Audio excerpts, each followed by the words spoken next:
Hello everyone, I am नवीन कुमार और हमारे सामने एक कंपनी है जो भी जॉबिंग फोर्जरी का काम करती है। सॉरी, जॉबिंग फोर्जरी का काम नहीं, वन थिंग, जॉबिंग फाउंड्री का। इस टाइप का, जैसे हम लोग कस्टम बेस्ड जो कई बार प्रोडक्ट्स होते हैं, बड़े बड़े लोहे के, स्टील के जो प्रोडक्ट्स हम लोग देखते हैं फैक्ट्रियों के अंदर में लगे हुए, है ना, बड़े बड़े पार्ट्स जो देखते हैं, उनको बनाने का काम करती है कस्टम बेस्ड। तो फैक्ट्रियों के अकॉर्डिंग जो जिस तरीके से साइज़ चाहिए होता है बड़ा पार्ट, उस टाइप का जो एक कंपनी है बना के उनको प्रोवाइड करती है। गाड़ियों में भी लगते हैं छोटे मोटे पार्ट्स, इस टाइप से बड़े पार्ट्स, छोटे पार्ट्स लोहे के, स्टील के, वो ये कंपनी बनाती है। अब नेक्स्ट हम देख लेते हैं कंपनी का किस तरीके से स्टॉक मार्केट से आईपीओ के थ्रू ये पैसा उठाना चाहिए। तो 27 नवंबर से 29 नवंबर के बीच में कंपनी का आईपीओ खोलने वाला है। फिक्स प्राइस सेट किया है 75 का।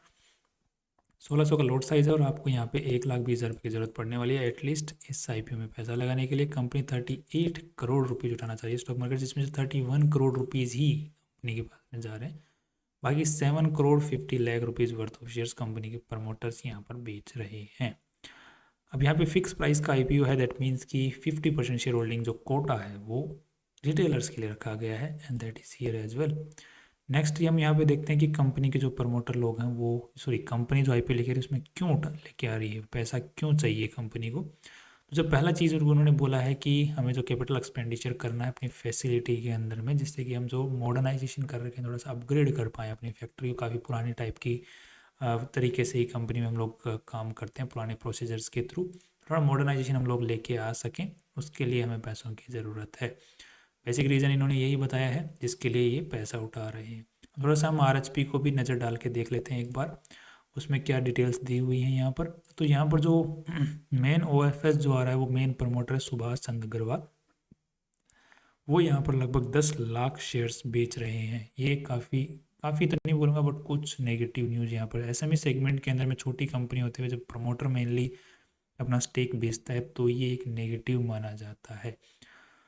नेक्स्ट अब देख लेते हैं कि कंपनी के बारे में कुछ केस वेसेस खास नहीं है, बट हाँ, टैक्स से रिलेटेड जरूर 10 केसेस यहाँ पर देखने को मिल रहे हैं, जिसमें 32 लाख रुपए का कंपनी को नुकसान हो सकता है। 16 करोड़ रुपए कंपनी इस फैक्ट्री अपग्रेडेशन में काम में लेने वाली है। साथ में कंपनी के ऊपर में जो कंटिजेंट लाइबिलिटी का ध्यान में देते हैं, यहाँ पे इनकम टैक्स से रिलेटेड कंटिजेंट लाइबिलिटी है, वो पे करना पड़ सकता है कंपनी को। There are chances. साथ में अगर कंपनी कब से शुरुआत हुई थी, तो कंपनी की शुरुआत हो गई थी 2004 में ही, और उसके बाद में कंपनी जो है ये जो माइलस्टोन्स हैं ये अचीव करते हुए आज यहाँ तक पहुँच रही है। मोस्टली इस कंपनी के जो कंपोनेंट्स होते हैं वो बहुत सारी सरकारी कंपनियों के अंदर में यूज़ होते हैं। रेलवे भी एक कंपनी का बहुत बड़ा काइंड ऑफ कस्टमर बोल सकते हैं हम लोग, कस्टमर है, जहाँ पर कंपनी के पार्ट्स बनाए हुए यूज़ होते हैं रेलवे के अंदर में, इंडियन रेलवे। कंपनी के अंदर में जो मेन मैनेजिंग डायरेक्टर उनका नाम है आतिश अग्रवाल, जो कि इस कंपनी को मैनेज करते हैं। मैन्युफैक्चरिंग फैसिलिटी कंपनी की अगर बात करते हैं तो ये कि 99 साल के लिए लीज पर ले रखा है, जो कि कंपनी को यहाँ पर प्रीमियम पे करना पड़ता है। 6,63,000 रुपये का एनुअल रेंट, सॉरी 16,000 रुपये का कंपनी को एनुअल रेंट पे करना पड़ता है। नेक्स्ट अब देख लेते हैं कि कंपनी के पास में ये लीज पर है प्रॉपर्टी। इसके बाद में एक कंपनी के पास में एक प्रॉपर्टी और है जो कि फ्री होल्ड है, मतलब कंपनी की खुद की है, जहाँ पर कंपनी ने अपना पावर प्लांट लगा रखा है, क्योंकि कंपनी का जो भी फैक्ट्री में इलेक्ट्रिसिटी यूज होती है उसको यहीं से पावर ले के कंपनी फैक्ट्री में काम करती है। कंपनी का आज के दिन 65 एम्प्लॉयज़ काम कर रहे हैं, जो कि अलग अलग सेगमेंट में काम करें। मेनली जो जो फैक्ट्री स्टाफ है वो मेन एम्प्लॉयज़ हैं, जो सबसे ज़्यादा है, 29 हैं। यहाँ पर प्रोडक्शन लाइन में 17 एम्प्लॉयज़ भी हैं। ये कंपनी की कुछ फैक्ट्री की जो इमेजेस आपके सामने हैं, जिसमें जहाँ पे भी काम होता है, राइट। तो वो कंपनी बोली कि हम इसी चीज़ को मॉडर्नाइजेशन थोड़ा करना चाहते हैं, थोड़ा मॉडर्न बनाना चाहते हैं खुद को, इसी के लिए पैसों की ज़रूरत है। नेक्स्ट अब देख लेते हैं कि कंपनी की आज के दिन कैपेसिटी जो है वो 14,400 मीट्रिक टन पर एनम की मैन्युफैक्चरिंग कैपेसिटी है, जिसको अब लोग हम जो मेनली कितने पे पहुंच पाए हैं, 46% के ऊपर में आज के दिन काम करें। दैट मीन्स कि हमें मॉडर्नाइजेशन करना है, एक्सपेंड करने की ज़रूरत नहीं है। अब थोड़ा सा और फास्ट स्पीड की जा सके, प्रोडक्ट्स की एक ईजी तरीके से बनाया जा सके। अब यहाँ पे स्टील की फाउंड्री और आयरन की फाउंड्री दो है इनके पास में, तो दोनों की 7,200 मीट्रिक टन के आसपास में है। तो ये स्टील के प्रोडक्ट्स और आयरन के दोनों के बनाते हैं। मेनली कंपनी का जो रेवेन्यू आ रहा है वो मध्य प्रदेश से आ रहा है, फिर बाद में छत्तीसगढ़, फिर महाराष्ट्र, यूपी, उड़ीसा से थोड़ा थोड़ा आ रहा है। साथ में अगर हम लोग ये भी ध्यान देते हैं कि कंपनी का जो प्रोडक्ट्स बनते हैं वो इंडिया के बाहर भी जाते हैं, तो कुछ प्रोडक्ट्स जो है मामूली 0.2%, सॉरी 0.02% जो है बाहर जाते हैं, बाकी इंडिया में ही कंपनी का रेवेन्यू जनरेट होता है। कंपनी के जो प्रोडक्ट्स होते हैं मेनली इंडियन रेलवे में यूज होते हैं, इसके अलावा स्टील इंडस्ट्री में यूज होते हैं, सीमेंट इंडस्ट्रीज में और पावर सेक्टर्स में यूज होते हैं आज के दिन। ये कुछ प्रोडक्ट्स हैं जिनकी आपको इमेजेस देखने को मिलेगी। ये कस्टम बेस्ड है, साइज़ के हिसाब से, फैक्ट्री के हिसाब से जो है ऑर्डर मिलता है उसके हिसाब से ये कंपनी बना के देती है, राइट। अब नेक्स्ट देख लेते हैं कि ये कौन कौन से कस्टमर्स हैं जो इंडस्ट्री वाइज देखा जाए तो रेलवे के अंदर में यहाँ पर विशाल निर्मित northern railway, Indian human pipe company limited, जो रेलवे सेक्टर के अंदर में जो कंपनियां काम करती हैं वो कंपनी इसकी कस्टमर है। साथ में स्टील सेगमेंट के अंदर में भी ये कंपनी इसकी कस्टमर है, सीमेंट में ये वाली है, और अल्ट्राटेक दैट मीन्स यहाँ पर बिरला कंपनी की बात हो रही है।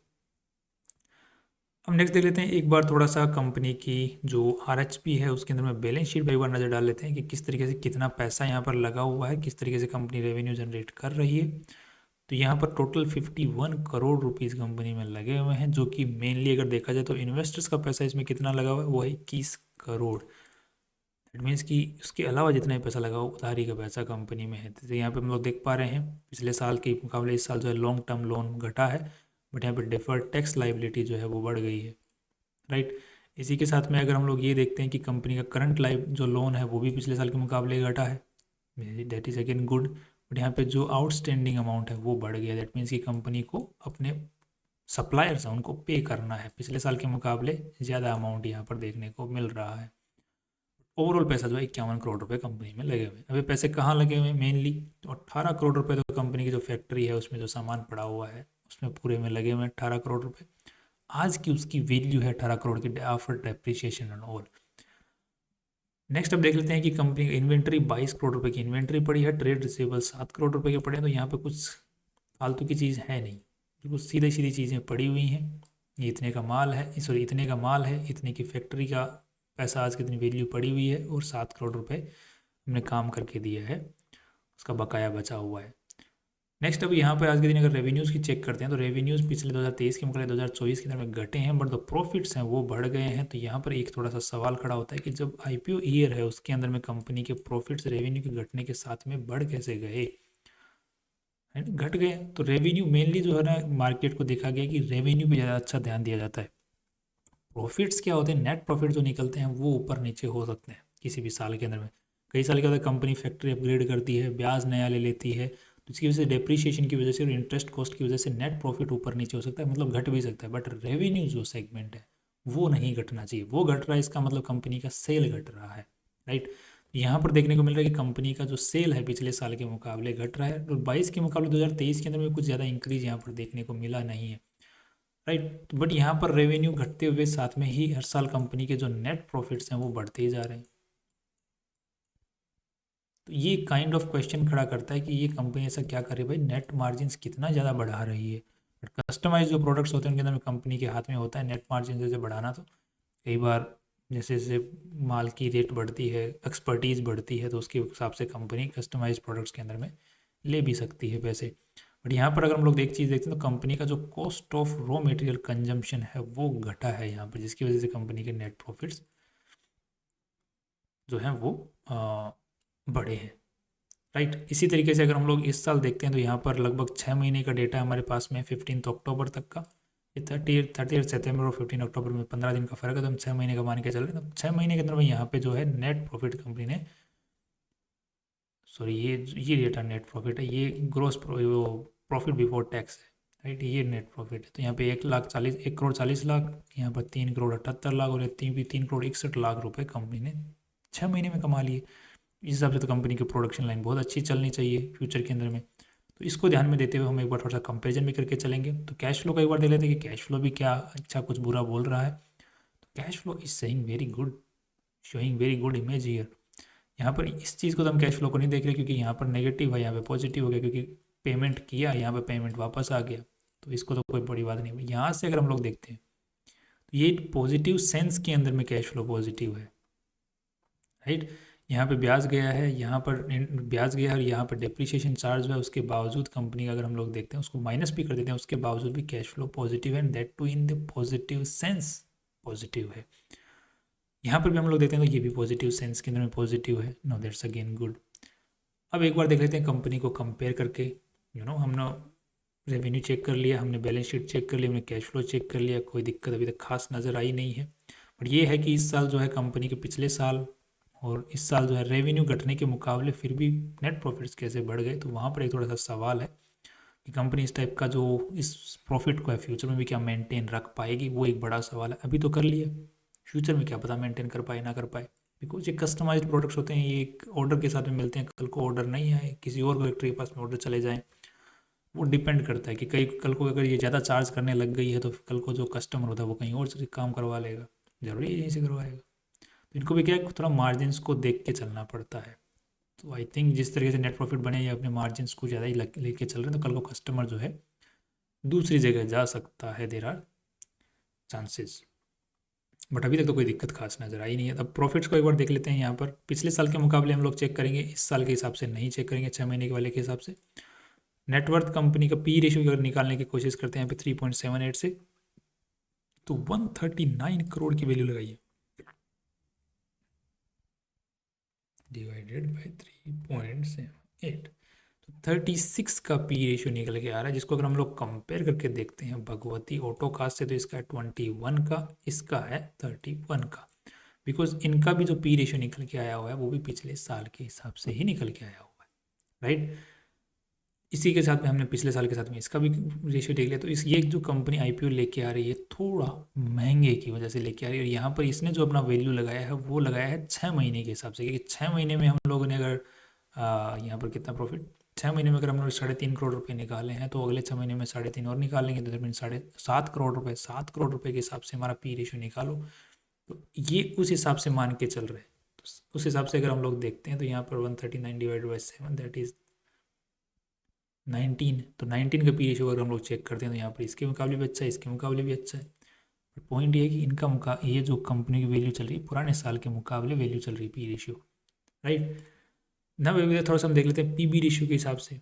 तो इसकी जो नेटवर्थ है वो चल रही है 21 करोड़ की आज के दिन, और ये पैसे उठा रही है लगभग 31 करोड़, और तो लगभग यहाँ पे 52 करोड़ रुपए, 52 के हिसाब से अगर देखा जाए तो ये 2.7 के आसपास का निकल के आ रहा है। 2.7 का पी बी रेशियो कंपेयर करते हैं इसको 3 के साथ में, और यहाँ पर देखते हैं 1.84। तो दोनों के मुकाबले ही कंपनी ने जो पी बी रेशियो के हिसाब से वैल्यू लगाई है वो भी एक के मुकाबले ठीक लगाई, दूसरे के मुकाबले महंगी लगाई है। तो ओवरऑल देखा जाए तो कंपनी अपना वैल्यू बहुत हाई लगा रही है, इसीलिए तो प्रमोटर भी यहाँ पे बेच रहा है कि भाई इस वैल्यू पे अगर मेरे भी भाव बिक गए थोड़े बहुत शेयर तो ठीक है भाई, मैं क्या दिक्कत है।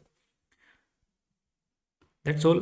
बाकी इस आईपीओ में लगाना है कि नहीं लगाना है, तो मुझे लग रहा नहीं है कि ज़्यादा कुछ ऊपर जाएगा। बट अगर आपको एक बार फिर भी जीएमपी प्राइस बहुत 50% से ज़्यादा ऊपर देखने को मिलता है तो ज़रूर हम लोग देख सकते हैं, बट लिस्टिंग के ऊपर में ही निकाल दें तो बेटर ऑप्शन रहेगा, लिस्टिंग के बाद में ना रखें।